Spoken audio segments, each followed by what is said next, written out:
gonna show you how I did this look using products from Blk. So this is the Uncomplicated Beauty line, and I'm gonna keep buying from Blk from now on because you know what? It's uncomplicated talaga, and best of all, it has double purpose. May mga double functionalities yung mga products nila, and we all love like stuff or things that serves us more than one purpose. I was not able to get. Okay, this is not the best presentation of products, I know, but I am just keeping it real for everybody. But I was not able to get a foundation and a powder, so naka-foundation and powder na ako, care of L'Oreal Infallible 24-hour fresh wear with, and the powder that I use is the Revlon Photo Ready, and wala akong kilay. Umpisahan natin sa kilay. Nagamit ko na to for about a week. And honestly, I fell in love with this. This is Blk Cosmetics Brow Sculpting Pencil Duo. And the color is taupe. So ito yung itsura niya. It's a double-edged sword. If you open it, you have here the spoolie to brush your eyebrow. And this one is the product. And I like anything that gives you more than one function. And kagaya nga nito, I mean, you can use it to brush your brows, and then I can also use it to brush my lashes. Care of New Lounge. Hindi overbearing yung color niya. That's what I love about it. Like, I can have a very strong hand or mabigat yung kamay ko. This is a product that I love. Hindi ko nga lang alam. Let's take a look at how long it is. Not that long, pero I mean, how much do you need to put on your brow?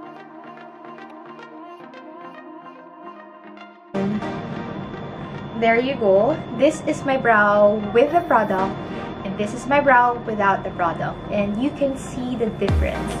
And then, if you feel like na masyado mong nadiinan, pwede mo siyang suklayin.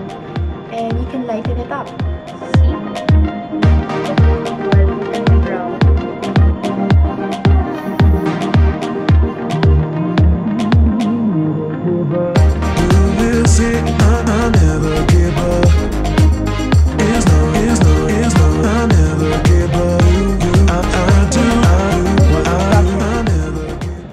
Brow sculpting.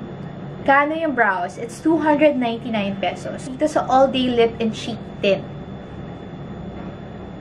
ng Blk. This is 299 pesos. And ganito siya kalaki. It's a lip and cheek tint. Ang kinuha kong color is the Punch. Ang problema ko lang dito is ang laki ng opening niya. So, there is a tendency for it to spill. So, just be careful, okay? Huwag maglalagay nito kapag antok. Kasi I'm pretty sure pwede siyang matap. Net weight 4.2 grams. Yun. Yun. Alright. So, foot really absorbs a lot of product. So, there's a tendency for it to bleed on your lips. Another favorite, and I say favorite without overrating it. And the color, the texture, the long-lasting effect. Actually, this is gonna be my go-to lip color. And what I love about this, it's also good to be your eyeshadow. And it can also stand as your blush. Okay, let's start. Now, this is how it looks like. Okay? And sobrang ingat na ingat ako na hindi mag-spill yung product dito kasi sayang naman. So, I'm gonna show you paano ko siya ilalagay sa lips ko. How it looks like on my lips. Let's zoom in on my dry and patchy lips.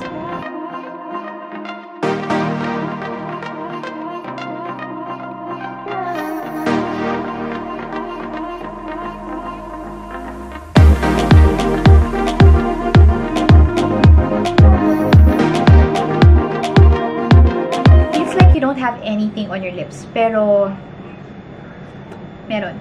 I'm gonna try to put it on my eyes. Just to show you the effect that it has kapag nilagay mo siya sa eyes mo.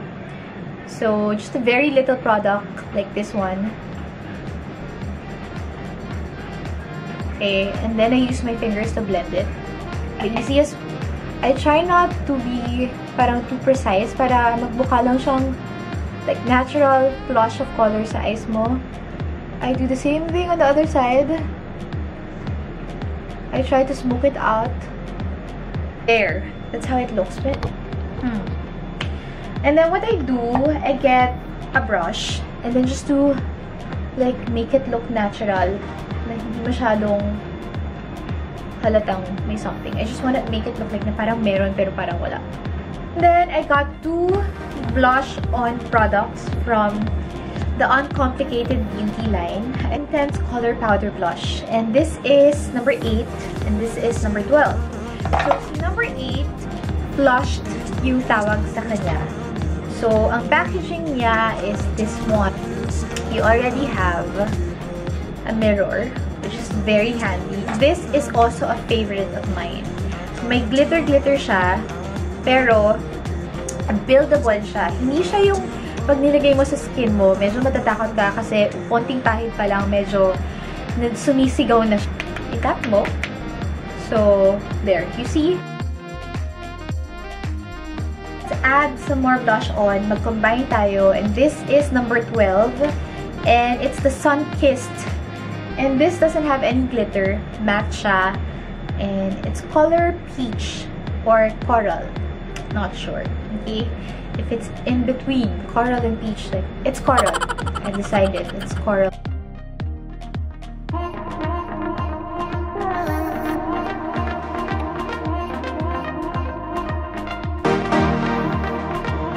There you have it. This is the first look.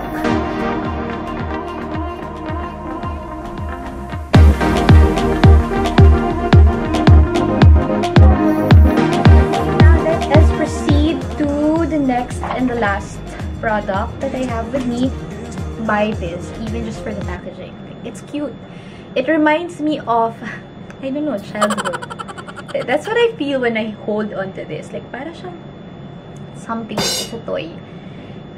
Let's take a look at it. Kung gaano siya kahaba. That's how much product that you get from it. Again, what I love about this is that you get 2 colors in one. Lipstick. Wand. This is the darker color.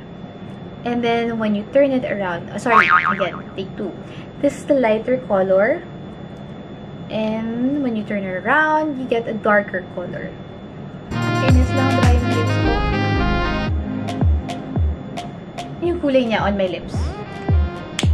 Cute niya, sobra. So, ayan. I love it. Hindi rin siya heavy, kahit matte siya. Alright, so now this time, let's try the darker one. It's maroonish. Para sa akin, it looks maroon. And super lightweight niya. Like, it's not heavy at all. I'll show you. See? Meron siyang onting shine to it or like cream to it. Even if it's like matte. Alright guys, so that's it.